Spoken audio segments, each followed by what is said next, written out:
കൊരിന്ത്യർക്ക് എഴുതിയ രണ്ടാം ലേഖനം 12-ാം അധ്യായം അതിൻ്റെ 1 മുതലുള്ള ചില വാക്യങ്ങൾ നമുക്ക് ഇന്ന് നമ്മളുടെ ചിന്താവിഷയമായിട്ട് എടുക്കാം.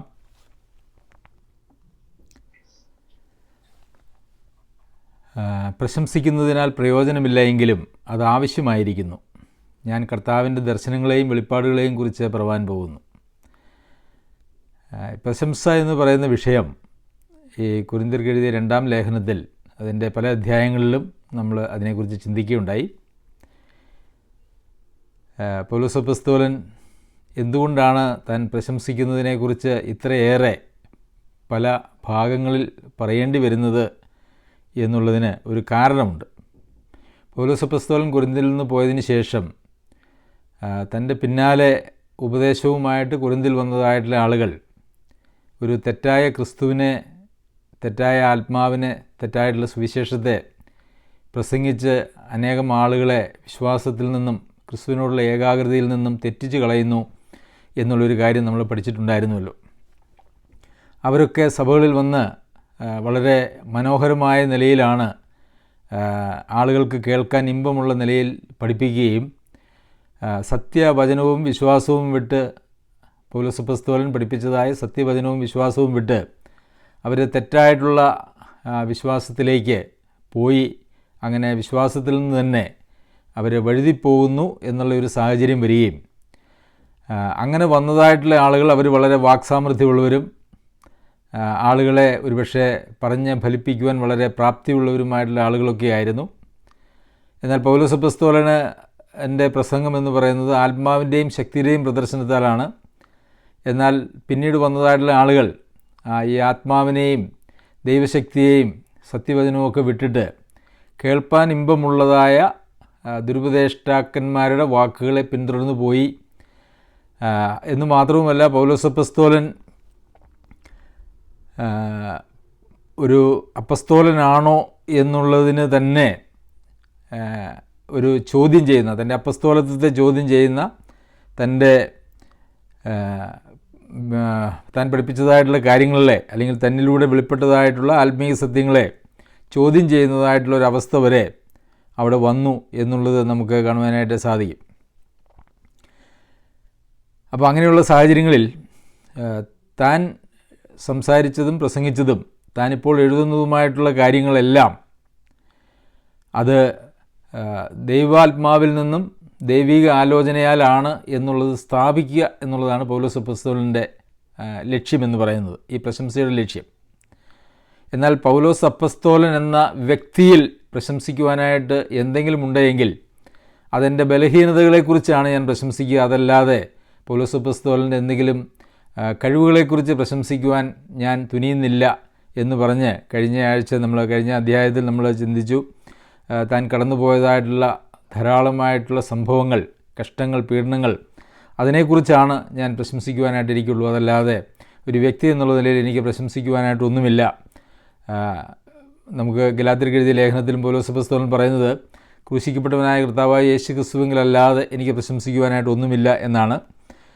നമ്മൾ കഴിഞ്ഞ അധ്യായത്തിൽ അതിൻ്റെ 30-ാം വാക്യത്തിൽ പ്രശംസിക്കണമെങ്കിൽ എൻ്റെ ബലഹീനതയെ സംബന്ധിച്ച് ഞാൻ പ്രശംസിക്കും എന്ന് പറഞ്ഞതായിട്ടുള്ള ഒരു വാക്യം നമ്മൾ വിട്ടിട്ടാണ് ഇങ്ങോട്ട് പോകുന്നത്.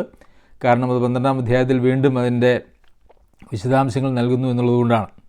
അപ്പോൾ തനിക്ക് പ്രശംസിക്കുവാനായിട്ടുള്ളത് തൻ്റെ ബലഹീനതകളെക്കുറിച്ച് മാത്രമാണ്.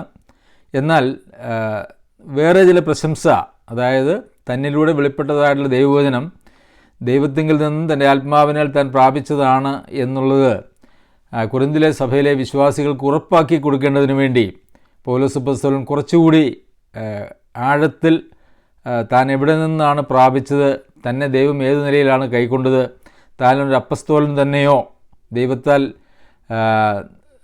ദൈവത്താൽ അധികാരപ്പെടുത്തിയവൻ തന്നെയോ എന്നുള്ളത് വിശ്വാസികൾക്ക് ബോധ്യമാക്കി കൊടുക്കേണ്ടതിന് ഒരു പ്രശംസ തുടർന്നുള്ള വാക്യങ്ങളിൽ നമുക്ക് വായിക്കുവാനായിട്ട് സാധിക്കും.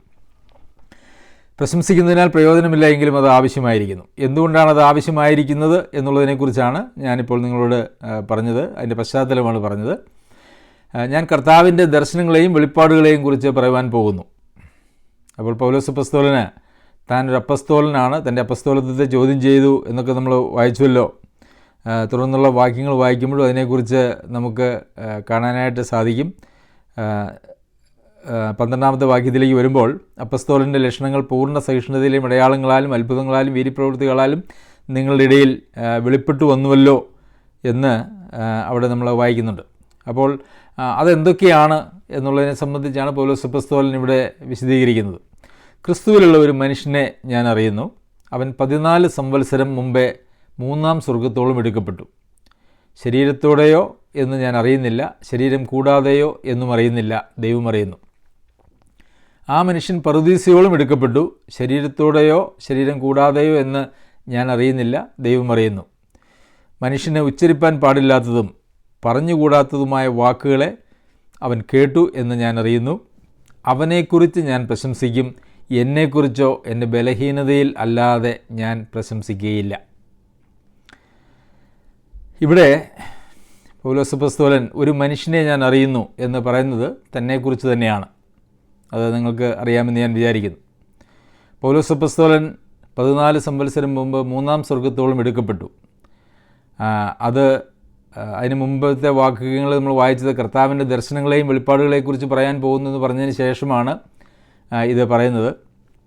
അപ്പോൾ അത് ഒരു ദർശനത്തിലൂടെ ആയിരിക്കാം എന്ന് നമുക്ക് മനസ്സിലാക്കാനായിട്ട് കഴിയും. കാരണം ഈ 3-ാം സ്വർഗത്തോളം പോയത് ശരീരത്തോടെയോ ശരീരം കൂടാതെയോ എന്നറിയുന്നില്ല, പറുദീസയോളം എടുക്കപ്പെട്ടു എന്ന് നമ്മൾ വായിക്കുന്നു. എന്നാൽ അവിടെ ചെന്നിട്ട് അവിടെ കണ്ടതായിട്ടുള്ള കാര്യങ്ങൾ, അവിടെ കേട്ടതായിട്ടുള്ള കാര്യങ്ങൾ അത് ഉച്ചരിപ്പാൻ പാടില്ലാത്തതും പറഞ്ഞുകൂടാത്തതുമായിട്ടുള്ള വാക്കുകളാണ്. അതുകൊണ്ട് അതിനെക്കുറിച്ച് ഒരു വിശദീകരണമൊന്നും ഇവിടെ പൗലോസ് അപ്പോസ്തലൻ കൊടുക്കുന്നില്ല. എന്നാൽ അങ്ങനെ താൻ എടുക്കപ്പെട്ടു, അങ്ങനെ സ്വർഗീയ ദർശനം തനിക്ക് ലഭിച്ചു. അത് ദൈവം തന്നെ ഒരു അപ്പസ്തോലനാക്കി സ്വീകരിച്ചു. തന്നെ സുവിശേഷത്തിനായിട്ട് ദൈവം വിളിച്ച് വേർതിരിച്ചു, നിർണയിച്ചു. ഒരുപക്ഷെ കർത്താവായ യേശുക്രിസ്തുവിനോട് കൂടെ ഉണ്ടായിരുന്ന ശിഷ്യന്മാരിൽ 12 അപ്പസ്തോലന്മാരിൽ പെട്ടവനല്ലെങ്കിൽ തന്നെയും ദൈവം പ്രത്യേകമായിട്ടുള്ള ഒരു കമ്മീഷൻ, ഒരു ഉത്തരവാദിത്വം ദൈവം കൊടുക്കുകയും പൗലോസ് അപ്പോസ്തലനെ അംഗീകരിക്കുകയും ചെയ്തു എന്നുള്ളതിൻ്റെ തെളിവുകളായിട്ടാണ് ഈ കാര്യങ്ങളൊക്കെയും ഇവിടെ പറയുന്നത്.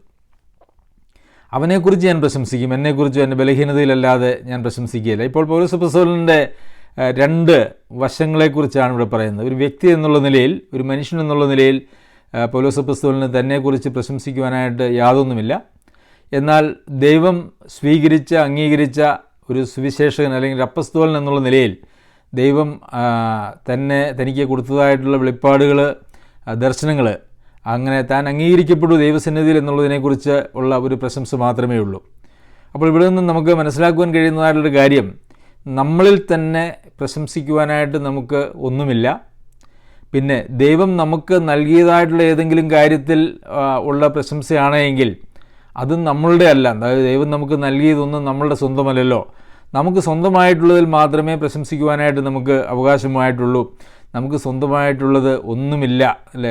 ഏത് മനുഷ്യനും ഉറച്ചു നിന്നാൽ ഒരു ശ്വാസം മാത്രമായിരിക്കുന്ന മനുഷ്യന് തന്നെക്കുറിച്ച് പ്രശംസിക്കുവാനായിട്ട് എന്താ ഉള്ളത് എന്ന് ചോദിച്ചാൽ ഒന്നുമില്ല. എന്നാൽ ദൈവം നമുക്ക് നൽകിയതായിരിക്കുന്ന എന്തെങ്കിലും വെളിപ്പാടുകളോ ദർശനങ്ങളോ അതല്ലെങ്കിൽ ദൈവവചനത്തിലുള്ള ദൈവവചനത്തിൻ്റെ പ്രകാശനങ്ങളോ അങ്ങനെയുള്ള കാര്യങ്ങൾ, അല്ലെങ്കിൽ ദൈവകൃപകൾ, കൃപാവരങ്ങൾ, അതിനെക്കുറിച്ചൊന്നും പ്രശംസിക്കുവാനായിട്ട് നമുക്ക് സാധിക്കുകയില്ല. എന്നാൽ ഇന്ന് കൃപാവരങ്ങൾ, ദൈവം നൽകിയ കൃപാവരങ്ങൾ, അത് സ്വന്തം കഴിവും പ്രാപ്തിയും അല്ലെങ്കിൽ സ്വന്തം മഹത്വത്തിനു വേണ്ടി ഉപയോഗിക്കുന്നതായിട്ടുള്ള ധാരാളം ആളുകളെ നമുക്ക് സമൂഹത്തിൽ കാണുവാനായിട്ട് സാധിക്കും. അവരെ തന്നെ പരസ്യപ്പെടുത്തുന്നതിന് വേണ്ടി കൃപാവരങ്ങളെ ഉപയോഗിക്കുന്നത് നമുക്ക് കാണാനായിട്ട് സാധിക്കും.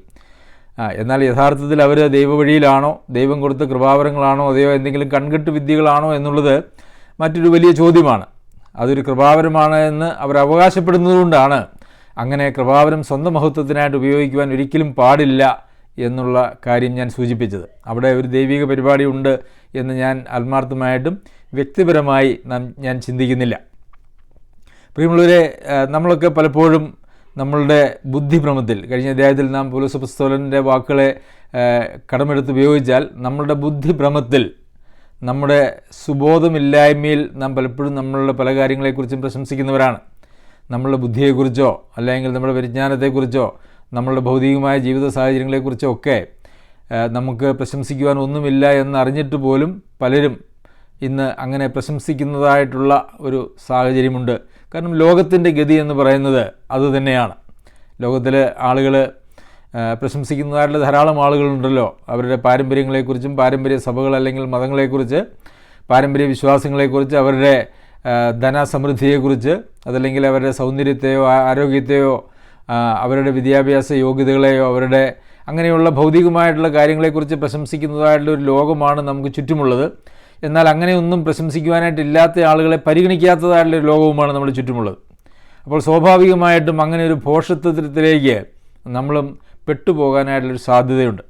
എന്നാൽ ദൈവസന്നിധിയിൽ ദൈവത്തെ അനുസരിച്ച് ജീവിക്കുന്ന അല്ലെങ്കിൽ ദൈവാത്മാവ് വസിക്കുന്നതായിട്ടുള്ള ഒരാളെ സംബന്ധിച്ചിടത്തോളം, ദൈവാത്മാവിനാൽ നിയന്ത്രിക്കപ്പെടുന്നതായിട്ടുള്ള ഒരാളെ സംബന്ധിച്ചിടത്തോളം അവരുടെ ജീവിതത്തിൽ പ്രശംസിക്കുവാനായിട്ട് ഒന്നുമില്ല. പിന്നെ പ്രശംസിക്കുവാനായിട്ട് എന്തെങ്കിലും ഉണ്ട് എങ്കിൽ അത് അവരുടെ ബലഹീനതകളെക്കുറിച്ചാണ്. എന്തുകൊണ്ടാണ് നമുക്ക് നമ്മുടെ ബലഹീനതകളെക്കുറിച്ച് പ്രശംസിക്കുവാനായിട്ട് കഴിയുന്നത്? അവിടെ ദൈവത്തിൻ്റെ ശക്തി തികഞ്ഞു വരുന്നു എന്നുള്ളതുകൊണ്ടാണ്. തുടർന്നുള്ള വാക്യങ്ങൾ നമുക്കത് കാണുവാനായിട്ട് സാധിക്കും.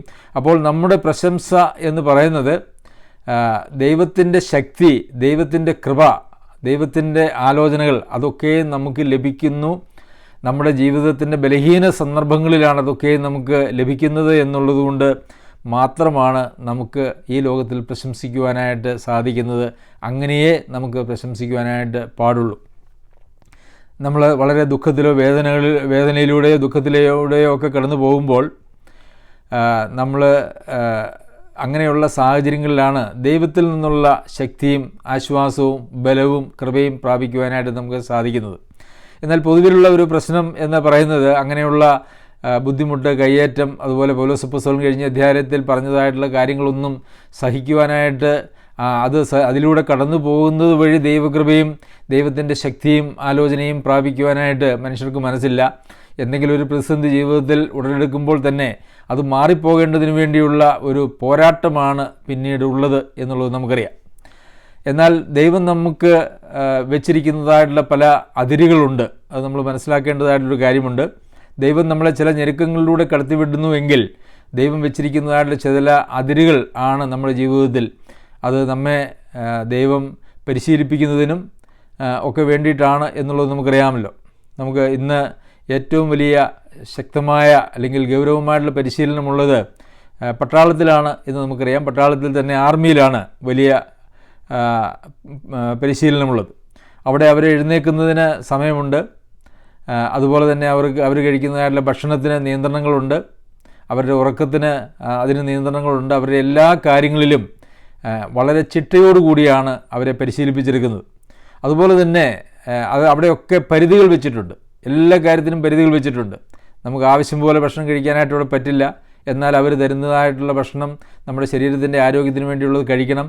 നമുക്ക് ആവശ്യത്തിനുള്ള ഉറക്കം വേണം. എന്നാൽ നമുക്ക് അങ്ങനെ നീണ്ടു നിവർന്ന് രാവിലെ 8 മണി വരെ 9 മണി വരെ ഉറങ്ങാൻ അവിടെ പറ്റില്ല. നമുക്ക് ആവശ്യത്തിനുള്ള എക്സസൈസ്, ശാരീരിക ക്ഷമത വർദ്ധിപ്പിക്കുന്നതിന് വേണ്ടിയിട്ടുള്ള പരിശീലനങ്ങളുണ്ട്. അതൊന്നും ഒഴിവാക്കാനായിട്ട് പറ്റില്ല.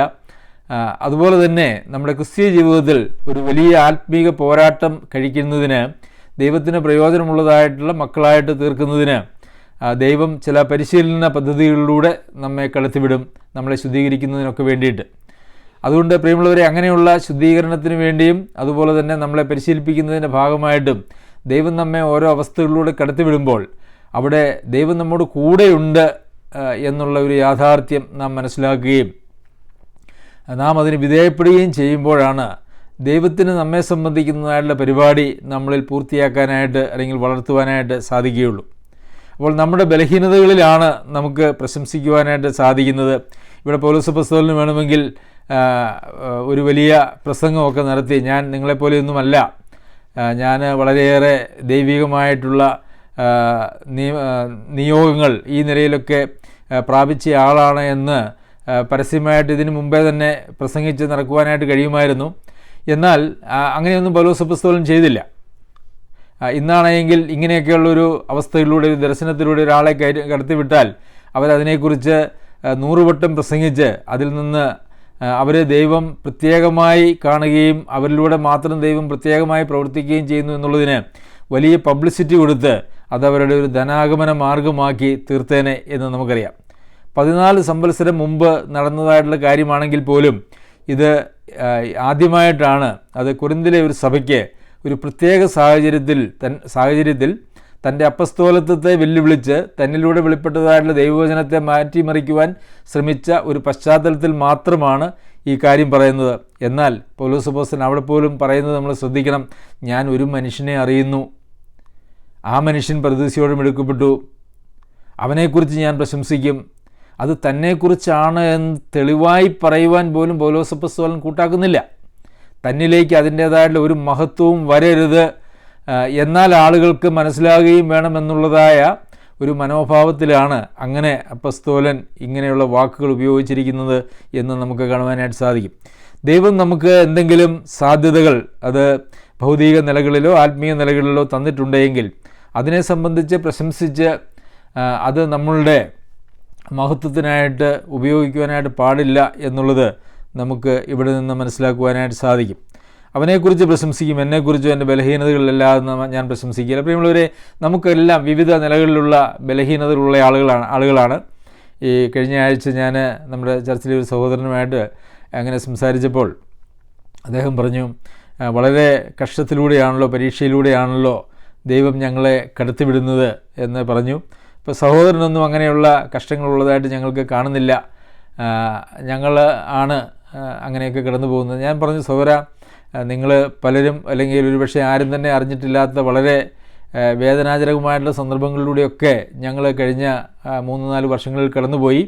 അങ്ങനെയുള്ള സന്ദർഭങ്ങളിലൊക്കെ കർത്താവിൽ ആശ്രയിച്ച് ഒരുപക്ഷെ അങ്ങനെ പരസ്യമായിട്ടൊന്നും അത്തരം കാര്യങ്ങൾ പറഞ്ഞിട്ടില്ല എന്ന് പറഞ്ഞ് ആ സഹോദരനോട് മാത്രം ഞങ്ങൾ കടന്നുപോയതായിട്ടുള്ള ചില കഷ്ടങ്ങളുടെ കാര്യങ്ങൾ ഞാൻ പറയുകയുണ്ടായി. അപ്പോൾ സഹോദരൻ പറഞ്ഞു, സഹോദര, അതൊന്നും ഞങ്ങൾ അറിഞ്ഞിരുന്നില്ല, ഞങ്ങൾ വിചാരിച്ചുകൊണ്ടിരുന്നത് നിങ്ങൾക്കൊന്നും ഒരു പ്രശ്നവുമില്ല എന്നാണ്.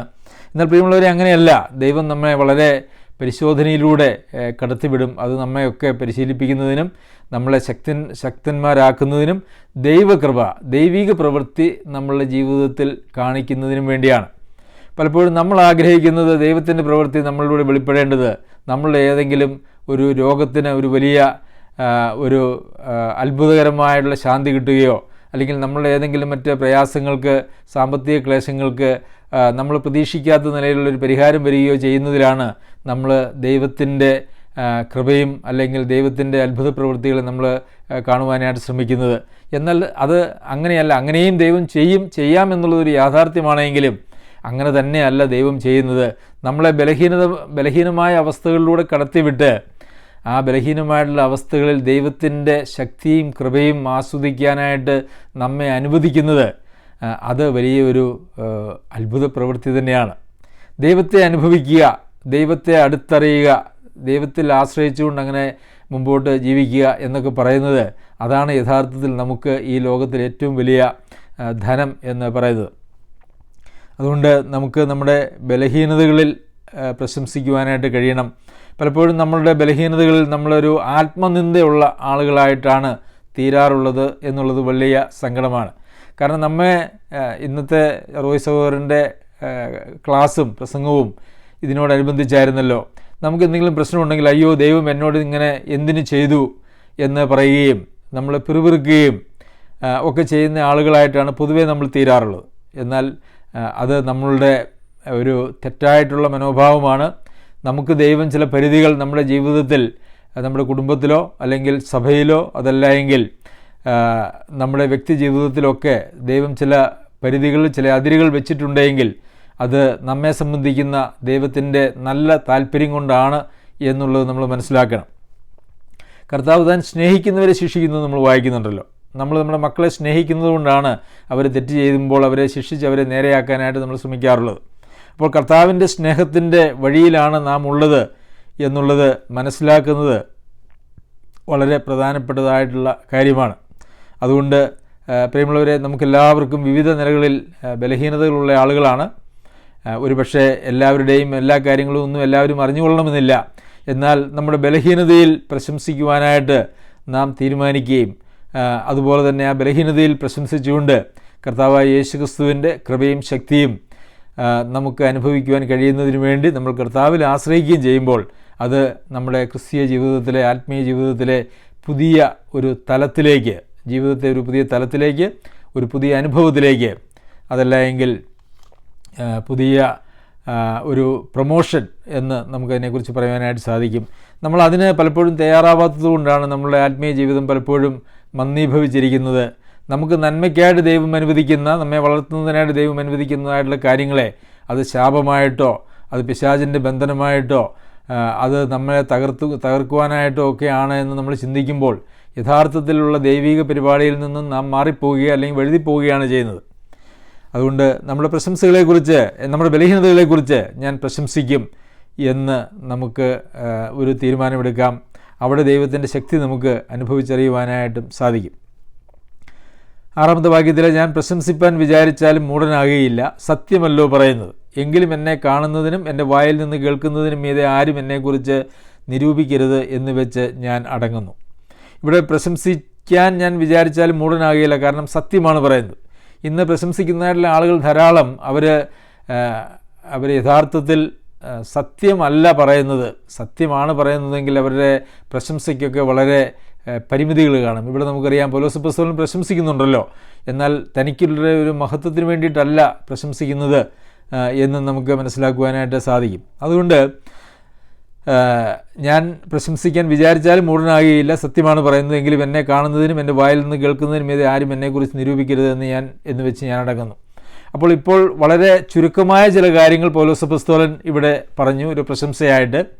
അത് താനാണ് എന്ന് പോലും പറയാൻ ഭയപ്പെട്ടുകൊണ്ട് ഒരു മനുഷ്യനെ, അല്ലെങ്കിൽ ആ മനുഷ്യൻ എന്ന് മാത്രം പറഞ്ഞുകൊണ്ടാണ് ഇവിടെ അവതരിപ്പിക്കുന്നത്. അതുകൊണ്ട് ഇത് നിങ്ങൾ കേൾക്കുമ്പോൾ നിങ്ങൾ അതിനപ്പുറം ഒന്നും നിങ്ങൾ ചിന്തിക്കേണ്ടതായിട്ടുള്ള ആവശ്യമില്ല.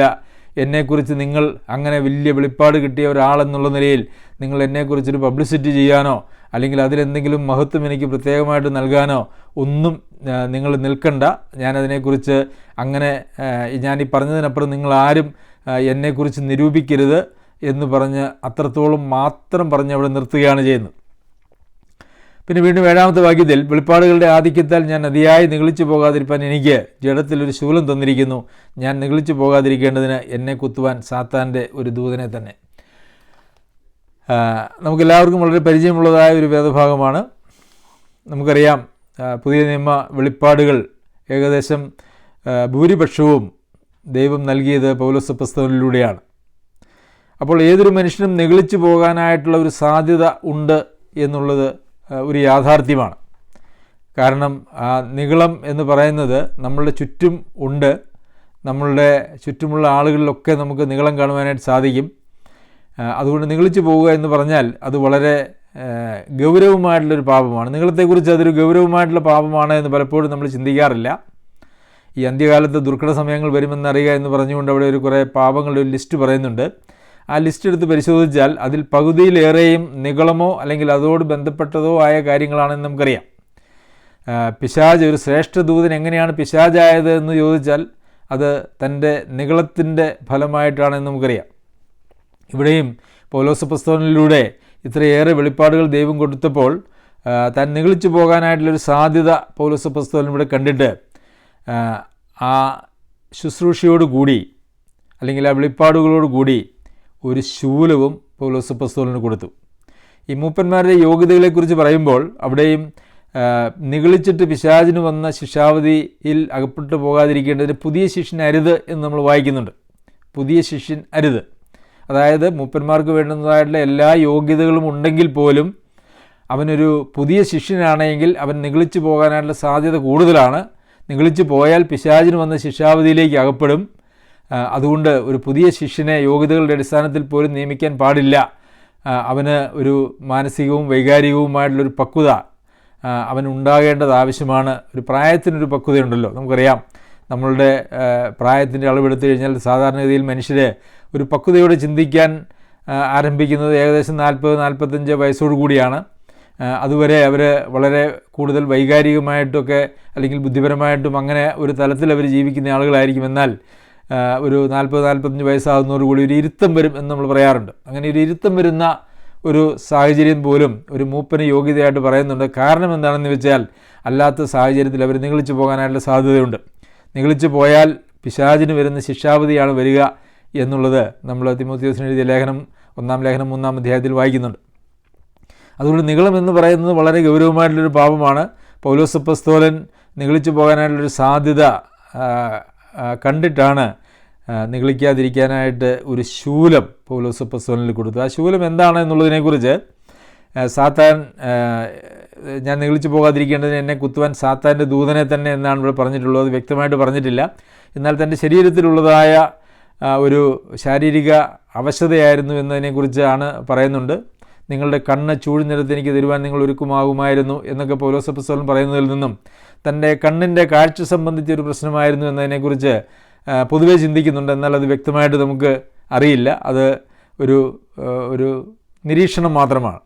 അതുകൊണ്ട് തന്നെയാണ് തൻ്റെ ഒരു ഡോക്ടറായിരിക്കുന്ന വൈദ്യനായിരുന്ന ലൂക്കോസിനെ പൗലോസ് അപ്പോസ്തലനോട് കൂടെ ദൈവം നിയോഗിച്ചയച്ചത്. പൗലോസ് അപ്പോസ്തലൻ്റെ ജീവിതാന്ത്യം വരെ ഈ ലൂക്കോസ് എന്ന വൈദ്യൻ പൗലോസ് അപ്പോസ്തലനോട് കൂടെ ഉണ്ടായിരുന്നു.